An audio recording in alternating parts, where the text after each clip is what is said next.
Patay ang isang Pilipinong turista sa Hong Kong matapos mabundol ng taxi na minamaneho ng 80 taong gulang na driver. Pauwi na sana sa Pilipinas ang Pinoy nang mangyari ang insidente. May unang balita si JP Soriano. Viral na ang dashcam footage ng pagbundol ng isang taxi sa isang lalaki sa Tsuen Wan, Hong Kong, pasado 2:00 ng hapon itong Lunes. Ayon sa Hong Kong Police Force, nahilo umano ang 80 anyos na driver ng taxi kaya nawala ng kontrol at sumampa sa bangketa.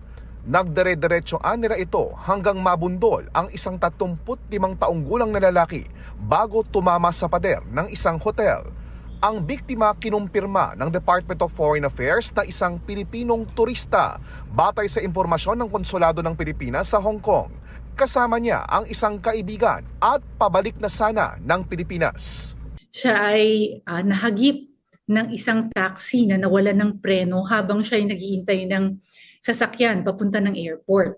Buhay pa siya nang madala sa ospital ayon sa opisyal ng konsulado, pero binawian din ng buhay kinalaunan. Sugatan din ang driver ayon sa Hong Kong Police, pero agad ding inaresto.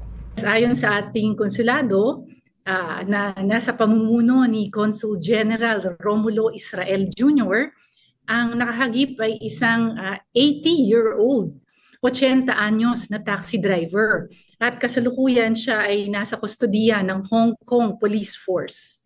Ayon pa sa DFA, patuloy ang investigasyon sa insidente at inaantay ang full forensic report, bagaman may paunang report na.